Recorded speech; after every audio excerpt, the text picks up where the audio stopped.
everyone. I'm Heidi Murkoff, and I am so excited to welcome to our What to Expect family someone who has spent his entire career as a champion of public health, which is my personal favorite kind of health. He's also returning champion of Surgeon Generals. He served first under the Obama administration and now under President Biden.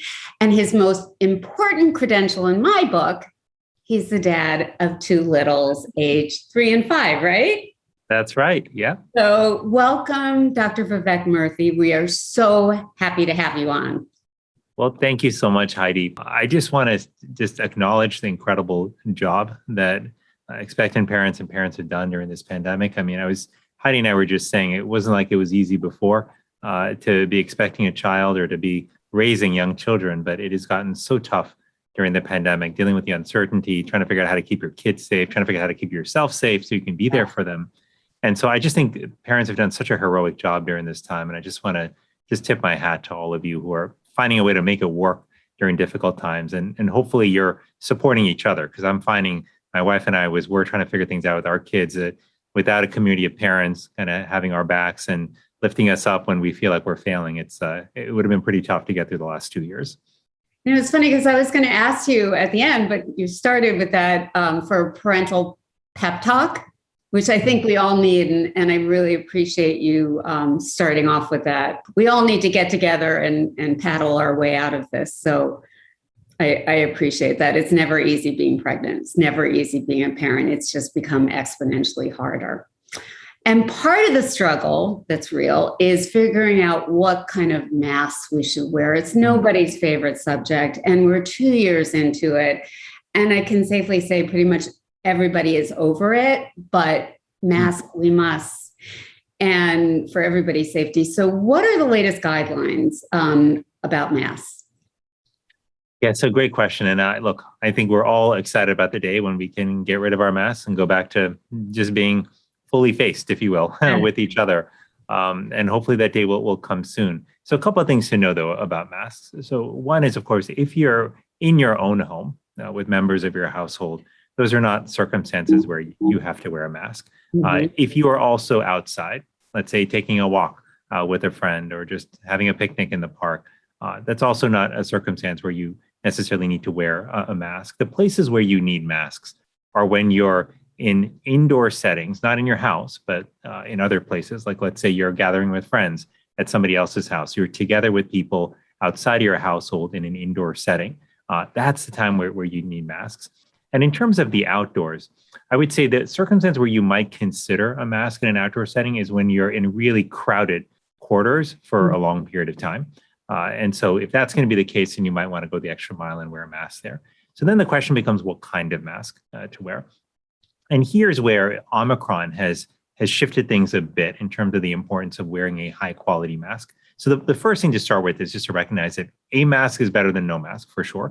And masking, it does two things. One, it helps prevent infection from traveling from you to someone else. And a good quality mask can also help protect you as well from infection that may be spread from other people. Now, because Omicron is so contagious, it's made it more important than ever to wear a high quality mask. So what is a high quality mask? Well, there's a ladder, if you will. The no value is no mask, right? A step above that would be a cloth mask. And if you wear a well-fitting cloth mask that you can tolerate and wear for as long as you're in that public indoor setting, then that can give you some level of protection. You can increase the protection by moving to a surgical mask, which gives you better filtration. Again, just make sure it fits you and fits you well. Right. And a step above that would be a KN95 or KF94 mask. You may have seen these, heard about them. And N95 masks are sort of the highest level of protection that you have. Now, there are masks that doctors and nurses wear in the hospital setting where they wear N95s and they get fit tested for it and all that. You don't necessarily need to do that on the outside. Even wearing a non-fitted, N95 mask will still give you a good amount of protection. And finally, just think about this, like when should you reach for those higher quality masks? Well, I think it's especially important if you yourself are in a higher risk category, maybe based on your age or your other medical conditions. It's important if you live with somebody at home who might be higher risk or who might be like my 4-year-old daughter unvaccinated because she's not yet eligible. That might be a circumstance where when you go outside, and are in other public indoor settings, you might want to wear a higher quality mask so you don't bring infection back to the vulnerable folks at home. And the final circumstance is if you're going to be in an indoor setting for a long period of time with people who may or may not be wearing masks, let's say you work in a grocery store or in another setting where you're going to be around people for a long time, can't control whether they're wearing masks or not, that might be a circumstance where the quality of your mask makes a big difference. I should actually just tell you one more thing about kids. And look, when it comes to kids and masks, I'll tell you, every day my wife and I are thinking about this with our kids. We send them off to school. We're checking to see, are you actually able to wear your mask, or are you using it like a napkin? What are you doing with your mask? And we have to remind our kids sometimes. They don't use napkins. You know that. So yeah, what's either their sleeve or their mask or something else. At least that's our kids. But what's important with your kids is, most importantly, just to make sure that they're wearing a mask that fits them well, that they can tolerate. If your child doesn't tolerate the mask, if it's too uncomfortable, they're just going to pull it off, and we're not going to wear it properly, and it's not going to serve its purpose. And if that ends up being a good cloth mask, and that's what's comfortable, that's what they can wear, then that's fine. I know that some schools are offering KN95 masks or KF94 masks. I know that our school, in fact, has offered that to some of the children, and some kids are taking them up on it and wearing them. If it's got to be comfortable for your child. They have to be able to tolerate it. So what I would finally say for kids is that the highest quality mask that they can tolerate is what you should do. There aren't really N95 masks at this point for children. N95 is sort of a NIOSH standard. Right. That's the National Institute for Occupational Safety and Health. And they're primarily made for adults. But other than that, the other masks, KF94s, KN95s, surgicals, and clots, those come in sizes that are available for children. And, I have to say, from my experience, kids are way better about following mask mandates than a lot of adults are. And I kind of think it's like, because they have this idea when something is non-negotiable, that's the first rule of parenting. Things that you want to be non-negotiable, keep non-negotiable, don't negotiate, like car seats and seatbelts. And I think they realize that when something is non-negotiable, then you follow that rule. And so I think kids have been pretty amazing when it comes to mask wearing. Even our 3-year-old grandson, it's like a champ. Yeah, it's really remarkable how resilient kids can be, and also just how adaptive they are. It's surprised me. Like sometimes my son, when he sees people who are indoors and not wearing a mask, he kind of tugs on my shirt and he points at them, like asking why aren't they wearing a mask? So it's surprising. But I'm glad you mentioned the age also, because age does matter here. We aren't actually recommending that kids under 2 wear masks, because we don't want it to interfere with with their function, with their breathing, or for it to be uncomfortable for them in a way that they can't intervene and pull the mask away if it's causing them any trouble. So this is for kids that are older, that are above 2 and over. So let's talk about vaccines, a subject you may have talked about once or twice. Just a little. Yeah.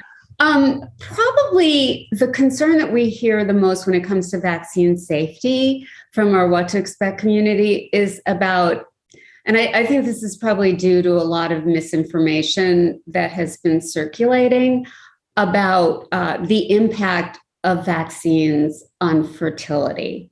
Can you speak to the concern and also to the misinformation that's out there, especially for those who are planning pregnancy, maybe not tomorrow, but in the next year, and are concerned about that?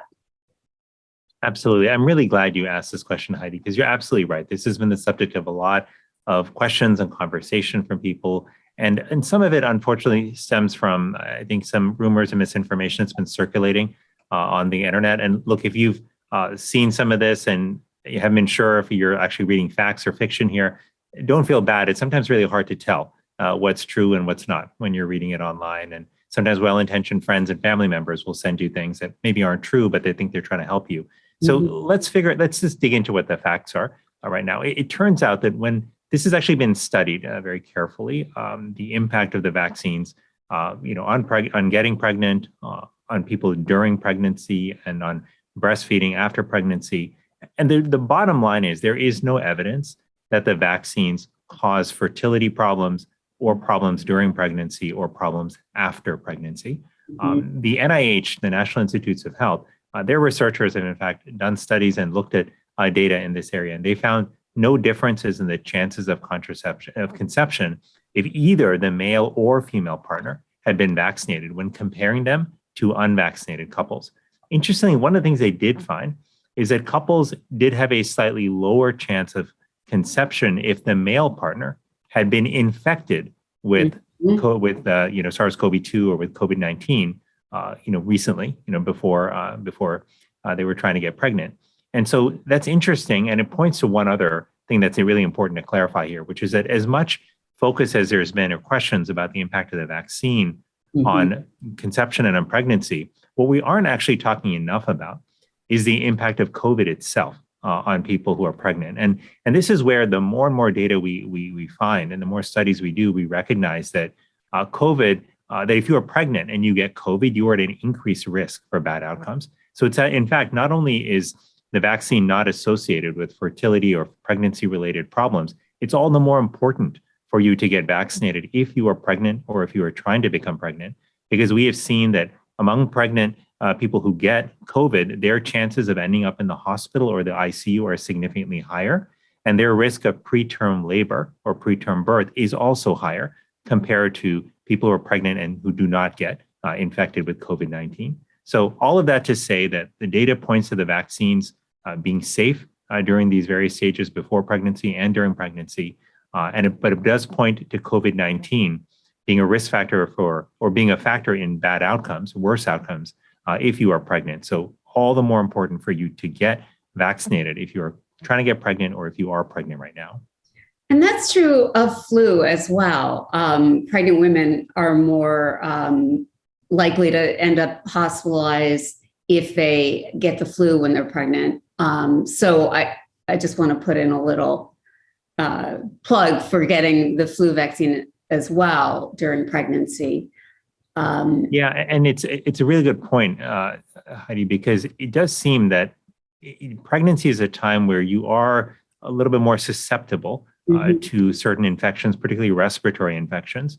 And these infections, even if you're not pregnant, can sometimes do a number on our bodies. But during pregnancy, that's a time where where your immune system actually is functioning a bit differently than when you're not in a pregnant state. And sometimes it can create greater risk for infections, which can then have complications for the mother and for the developing baby. So getting your vaccinations, whether it's for COVID, whether it's flu, or the other recommended vaccines during pregnancy, is really critically important. We'll do another one on Tdap next time. Sure. Yeah, absolutely. Is there a lot of moms have asked me if there's a best time to get vaccinated or boosted when you're pregnant. Some worry about getting it first thing in the first trimester. Everybody worries more about everything in the first trimester, understandably. But give us the facts on that if you could. Well, listen, I can certainly understand this. My kids are young enough that it's still very crystal clear in my memory what it was like when my wife was pregnant. And she was fine. I was the one who was worried about everything that she was doing, that she was eating. Don't sleep on your back. Don't touch that cheese. You don't know if it's pasteurized, right? Yeah, I worry I may have contributed more to her stress than relieved it, which I feel bad about. But so it goes. And I think it's appropriate for people to ask these questions. The good news is that when the CDC has closely looked at the data as to when people do get the vaccine in the first trimester, second, third, et cetera, and is one associated with better or worse outcomes than the other, they found generally that any time during your pregnancy getting the vaccine is actually fine. And that's why their recommendation is just to get it whenever you'd like, but ideally as soon as possible. Because keep in mind, if you get COVID during pregnancy, you are at greater risk for worse outcomes, and your baby's also at greater risk of bad outcomes. So getting the protection started early is really important. And this is not just true for COVID vaccines, this is true for the flu vaccine as well. And that's true also of getting a booster. So say you had your 2 vaccines before you got pregnant, and now you found out you're pregnant, the appropriate amount of time has elapsed, go out and get your booster, correct? That's right. Yeah, absolutely. So everyone who's wondering when to get a booster, if you got your Pfizer and Moderna vaccines 5 months ago or more, you can get your booster shot, and you should get it as soon as you can. If you got your Johnson & Johnson vaccine, more than 2 months ago, then you're also eligible for a booster shot. So with Omicron in particular, it's all the more important that people get boosted, because interesting what we're seeing is that Omicron, unlike the versions of COVID that came before it, it does have the ability to evade some of our immune defenses, some, not all. But if you get boosted, that actually significantly raises your protection. In fact, the booster shot in a recent study that came out of the CDC showed that people who are boosted have 90% protection against hospitalization and 82% protection against visits to the emergency room or to urgent care. So that's pretty good as far as vaccines go, but that's why that booster is so important. Raising both hands, boosted here. Oh, good, good. Oh, yeah, Me too. for sure. I was the first in line. What about the antibodies that moms might be able to provide their babies if they are vaccinated during pregnancy? Yeah, well, that's a really important question as well, because as many people may know, moms can pass antibodies through the placenta to their babies, which is very important. And those can, give the babies protection for the first few weeks to months. And there's also antibodies that you pass on actually through breast milk, which is also another important layer of protection that kids can get. In addition to all of that, though, it's still very important that you get the vaccines that are recommended by your pediatrician for your child, because when you put all these together, that's how we really maximize the protection for our kids. But that's, again, why these vaccines are important for the mother as well, because when you build those antibodies up, that's an added layer of protection that you can pass on and share with your developing baby and with your baby after your baby's born. And you're protecting for two. So you want to take every layer of protection that you can get. Definitely. So that's right. And lastly, just on that, Heidi, there's a practical point that and that most people on this call know, but I just want to make it explicit, which is that even apart from the antibody issue, if you end up falling sick, like in the first, a few weeks or months, after you give birth, that's an incredibly hard time to fall sick. It's as it is, you've got so much on your hands. You're probably not sleeping enough. You're trying to keep up with everything, and being sick on top of all of that just makes life so much harder. I do want to say that you've probably heard of people who have gotten vaccinated for COVID-19 and who have tested positive anyway. And that is happening, especially with Omicron. We know that there are more what they call these breakthrough infections, but there's a big difference in that people who are vaccinated and especially boosted who get infected, who test positive anyway, they tend to have mild cases of infection that mild in terms of less severe and also last for a shorter period of time, which is really important when you're trying to care for a newborn child. Every day counts that you're sick and out of the game, right? And so yet another reason why getting vaccinated is helpful. It can help make sure that you stay in a good place, that you stay healthy, that you stay on your feet, so you can also care for your child. And I think it's also important to point out that you can breastfeed if you test positive for COVID. There are just more protection layers to use, including a mask, but you would be doing that if you were bottle feeding as well. And you're able to pass along those antibodies if you're breastfeeding while you're COVID positive.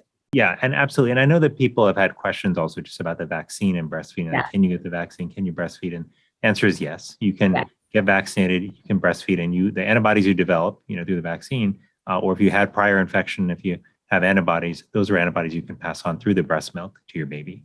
And the same thing for your Tdap vaccine and also your flu vaccine. So yet another reason to roll up your sleeve and get in line.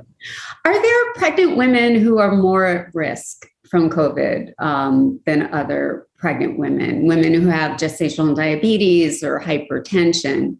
Would that be a reason to be extra cautious? Yes, well, we know that having certain underlying conditions like the ones you mentioned, heart disease or diabetes, these can increase your risk of having bad outcomes with COVID-19. And so I would say, and certainly if you're immunocompromised in some way because of another illness, that can also significantly increase your risk. So it makes sense, in those cases, not only to get vaccinated and boosted, but to go the extra mile and to take precautions like wearing a high quality mask. If you are really worried about your health, if you're immunocompromised, for example, or have other complicated medical conditions, you may also want to be thoughtful about the kind of activities you engage in and choose to take, lesser risk, especially during the time of your pregnancy. So again, this is going to be tailored to each person, but certainly we have seen over the last 2 years that other medical conditions like diabetes, obesity, heart disease, lung disease, these are associated with worse outcomes with COVID-19. Okay, now let's skip to the good part.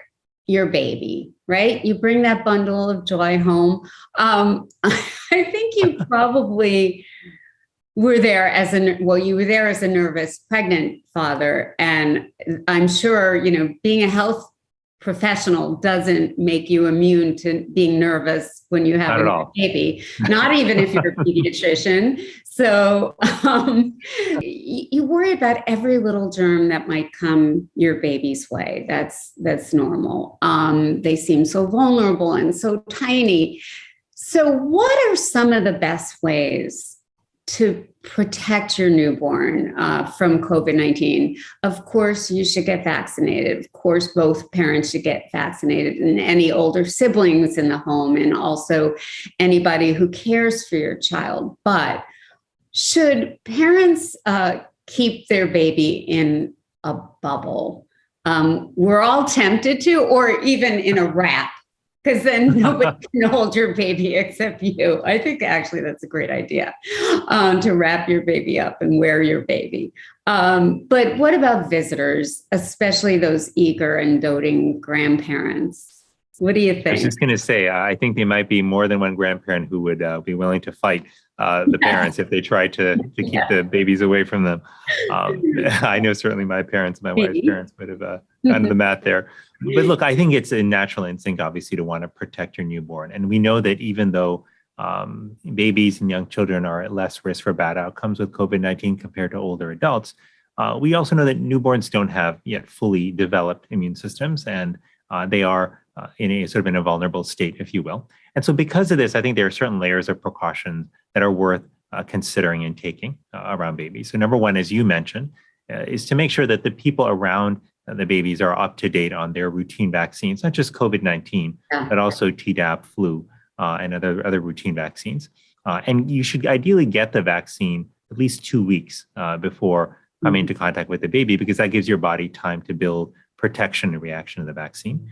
The other thing is, if you can gather with people who don't live with you in either well-ventilated indoor settings or outdoors, that also reduces the risk of infection being transmitted. Masks are also important here. People often want to hold a baby, get close to a baby, and that's certainly a much lower risk if the person is wearing a high-quality mask when they are doing so. And make sure they're wearing it properly. There are a lot of people, unfortunately, who are wearing masks below their nose and even below their mouth. I'll tell you, the chin diaper doesn't do a whole lot for COVID protection. So just make sure people are wearing it and wearing it well. There's one last layer of protection you may consider, and that's testing, which is, you can now with the increasing availability of rapid home tests, one thing you can also do is have people do a rapid home test before they come over, or before they actually have contact with the baby. None of these layers of precaution are 100%, but when you layer them together, it's kind of like a Swiss cheese model. It's like, each layer of Swiss cheese has some holes in them, but when you put them against each other, they can form a pretty good seal. Oh my goodness. I never heard of the Swiss cheese model, but yeah, you're absolutely right about that. So we're not wrapping babies in Swiss cheese, however. Just want to make that clear. Definitely not recommending that. No cheese until at least after 6 months. So if grandparents are not fully vaccinated, is it hands off the merchandise? Well, I never want to say keep a grandparent away from their child. It's up to really each person to make these individual decisions based on risk. Like you have to think about not just a person's vaccination status, but what is their level of exposure on the outside? Are they out and about engaging with lots of people who may or may not be protected with vaccines or masks? That might increase your likelihood of being infected. If they are not vaccinated, but they're willing to wear a mask and test, before they come over, that'll lower your risk even further. And so everyone has to find their right comfort level with these, but taking as many of the layers of precaution and implementing them as possible just allows you to maximize how much you reduce your risk. I like to think of it as cocooning your baby. And if everybody around you can help with that cocooning process, that's probably the best way, better than a bubble. I like cocooning. Not Bubbles Swiss. can get lonely. Yeah, bubbles can get lonely, and Swiss cheese can melt. So yeah. Okay, great. Now we're moving up to kids.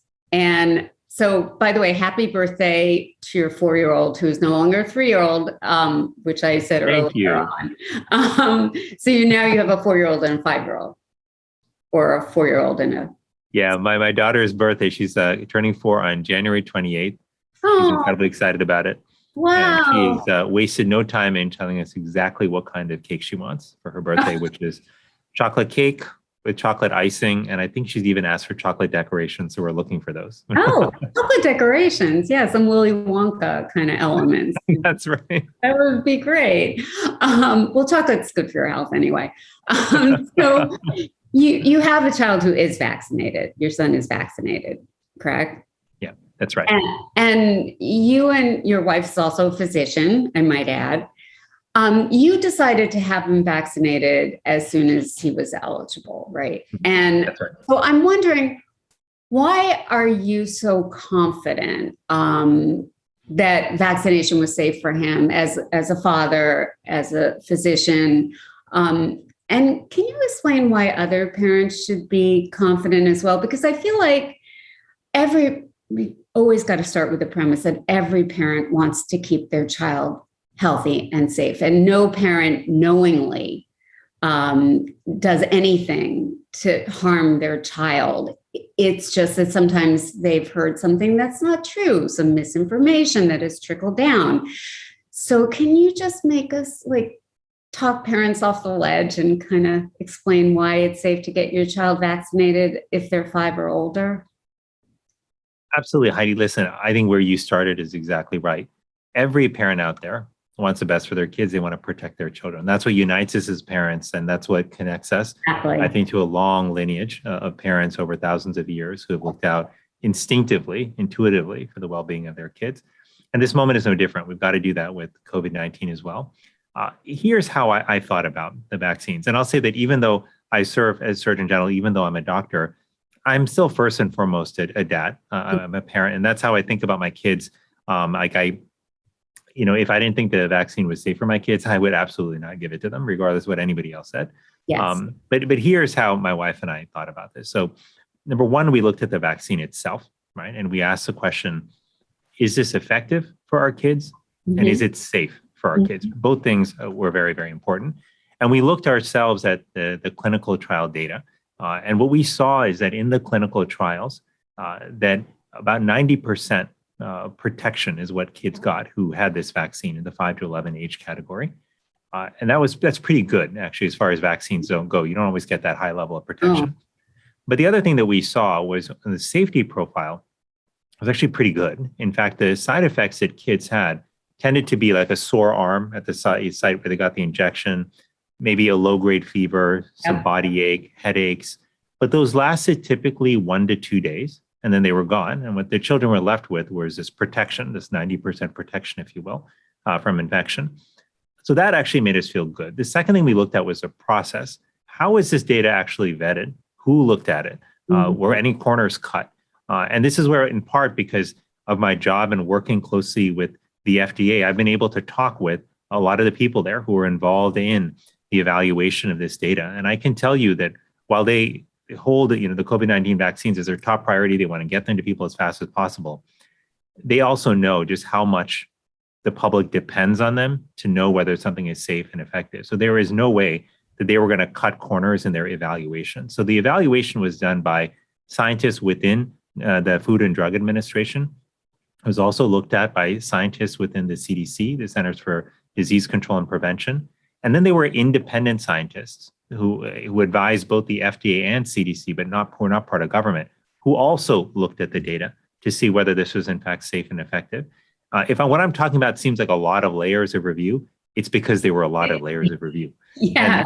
And that was reassuring to my wife and to me when we were looking at this. So when we put it all together, that made us feel comfortable with the vaccine. There was one last thing we considered, which is what's the cost of not getting vaccinated, right?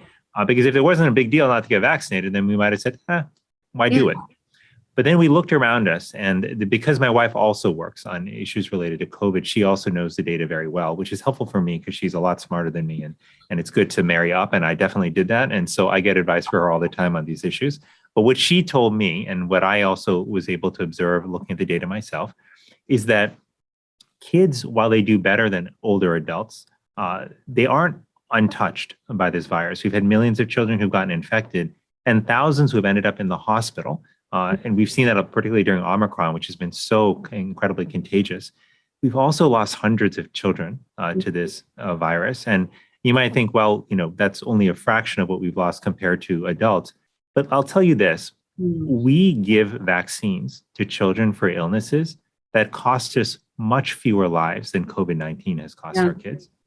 Much fewer lives. So the question of have we hit the threshold where a child needs to be vaccinated from COVID-19? The answer is absolutely yes, based on how we've treated other illnesses and what we vaccinate our kids for in other circumstances. So when we put all that together, we said, well, if there's a risk to our child, even though it's less than to adults, if we can minimize that risk even further by giving our child a vaccine that's safe and proven to be effective, then we want to do that. And so we talked it over, we made the decision, we got our son vaccinated. And it's also had some spillover benefits too. Like, it's when it comes to quarantine, if you're vaccinated, it makes your quarantine period easier. You don't have to actually quarantine, you wear a mask, until you test out negative, but it's easier for kids, especially with school. It also made us feel, just from a peace of mind perspective, I got to tell you, it's made a difference in how comfortable we feel with our child getting together on play dates with other kids. So those are the reasons why we did it. I understand this is a personal decision, though, for every parent. And so don't ever feel bad if you have questions. You should ask those questions and make sure you're hearing from trusted sources. And if you're not sure who to trust, just remember, you can always talk to your own doctor, but don't always believe everything you read on the internet or on social media. Even well-intentioned people often can share things that may or may not be accurate. Right. And definitely talk to your pediatrician, because your pediatrician knows your child in addition to knowing about COVID. And that's really important. You know your child, but so does your pediatrician. And working together in that partnership, asking all the questions that you have is so important in keeping your child safe. That's right. I wouldn't want to do it alone, go it alone as a parent. And I feel I always had partnerships with the pediatricians that made it so much easier. Your child, they know the medicine, put it together, you got something really helpful and beneficial. So there have been clearly lots of news reports about Omicron and kids and hospitalization. Is there anything else that parents need to know about this variant? Well, the most important thing to know about Omicron is that it is an incredibly contagious version of COVID-19. And the reason that matters is because even though there are some reports that indicate it likely is milder, that it's less severe than other versions of COVID-19, the fact is, because it is spreading so fast and affecting so many more people, we're actually ending up with more people in the hospital than we had with the original wave of COVID-19 and with subsequent waves. We, in fact, broke our hospitalization record during this Omicron wave, exceeding 150,000 hospitalizations. Now, those included many children. Yeah. And, again, as the dad of a young child who is not eligible yet to be vaccinated, my almost 4-year-old, I know that this is tough for parents out there who are waiting for a vaccine and who think, gosh, if the unvaccinated are more vulnerable, then what do I do? How do I protect my child? And so the measures that we have talked about that I know all of you have heard about that are so important to protect and reduce spread, from wearing masks to the vaccines and the boosters, to surrounding your children with people who are vaccinated, to using testing strategically, gathering in well-ventilated places. These are all the more important during Omicron. And so it breaks my heart to see hospitals that are taking in record numbers of children because of Omicron. And so again, even though you hear that it's less severe does not mean that it's mild or harmless. Even if a small portion of children end up in the hospital, because so many children are being infected, that ends up translating to far more kids than we want. Certainly in the hospital, because we don't want any kids in the hospital. We don't want any kids in the hospital. We certainly don't want any kids to die. Yeah, and now in particular, if you've got a child who's 5 or above, the heartbreaking part is when I talk to doctors in children's hospitals around the country, what they tell me is that the children that they are seeing are predominantly unvaccinated. Now, if you're under 5, of course, there's no vaccine yet available for those children. And that's why we're doing all these layers of precautions so important to protect those kids. But for kids 5 and up, there is a vaccine available. And I know that, that we've had millions of children actually get vaccinated, but my worry is we're still somewhere around 20% of kids in that 5 through 11 age group who are fully vaccinated. That's not nearly enough. We got to get more kids protected. And when you look at what's happening in the hospitals, that you can't escape the conclusion that, gosh, a lot of these may have been prevented. A lot of these hospitalizations of children, if we've been able to get them vaccinated. So I would just urge parents, if you haven't yet vaccinated your child, please strongly consider it. It's a decision certainly my wife and I made. That's what was right for us. I hope you'll take a good look at the data, that you'll talk to your pediatrician or your family physician and find out what you need to make that decision, because it could really prevent your child from getting seriously ill. That's such an important message. And the same is true of pregnant women. They have, as a group, had lower rates of vaccination than other women their age. And I feel it's incredibly important because we could prevent a lot of hospitalizations for pregnant women as well. And I know you're one of these parents, but when you're anxiously waiting for the vaccine to be available for children under 5, I know I am. I know so many parents who are. Do you have any sense at all? I know you can't give me a date, but do you have a sense of when we might expect to see some sort of recommendation on that?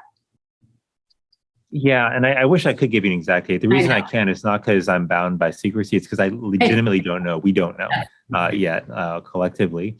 But here's what I can tell you. I can tell you that the trials looking at vaccines for kids 6 months up to 5 years of age, these trials are actually underway and have been underway. Yeah. And we are anticipating that later in the spring that we should get data from those trials. The FDA is standing by ready to look at that data, to share it with its outside scientists who can provide an independent assessment of the data. The CDC is also ready and waiting for that data. Everyone is ready to act as soon as the companies finish the trials and submit that data. So I'm anticipating that if the trials go as scheduled, that later in the spring is when we should have some results from that trial. I'll tell you, it can't come soon enough because we're just chomping at the bit, my wife and I, to get our 4-year-old vaccinated. She's also wondering why her brother got stickers for getting vaccinated and she hasn't gotten stickers. So we have a lot of explaining to do here, but it would be much easier if we could just get her vaccinated. No fair. So actually that brings up one of my questions, really important one is, did your son get ice cream after the vaccine? Was there a treat involved? There were multiple treats involved because we had to, my son does not like needles. He's like his father in that regard. And so while we were able to get him, receiving end of them. Yes, I have certainly administered many shots, but I do not like getting them myself. I can roll up my sleeve and I do it when I need to, but I don't love it. And he doesn't love it either. So he was fine for the first shot. But the second shot, he kind of wised up to what was going on. So we had to, we realized, even though he's only 5, he's a pretty skilled negotiator. So he negotiated several treats in order to finally walk in to the room with the nurse where the shot was being administered. And then he got it. Okay. So you don't have to divulge what the treats were because, some things you are bound to see. No, I can tell you we had to give him ice cream and we had to give him a popsicle. Those are the 2 treats. And that was in addition to the lollipop that he got from the nurse who gave him the vaccine. So he really he extracted quite a lot of return for that. Yes, shot. he did. Wait till he's probably doesn't say anything good about my parenting skills, but that's real life. So no. Parents got to do what a parent's got to do. Actually, Lennox, our 8-year-old grandson, when he got vaccinated, the pharmacy happened to give out churros to all kids getting vaccinated. Oh, wow. Coincidentally, he doesn't like anything, but he loves churros. So not just his first, but his second, he got his churros and he was a happy, happy camper. So that's great. Whatever works. Whatever it takes. So I just want to close and if you have something else you would like to say about how you gave us your pep talk, Like, is there a light at the end of the tunnel? Parents, hold on. Help is on the way. We're all in this together. All of the usual. Anything you'd like to add? Well, I do want to say, look, I know I said this early on, but I just want to underscore it, just how much I appreciate what parents are doing during these rough 2 years. I think a lot of that, the strain and pain that parents have taken on has been invisible to much of the community and the country. I don't think as a country we fully appreciated what parents did to begin with in pre-pandemic times, how they had to balance work and school requirements and obligations and all of the other things that raising a child well requires.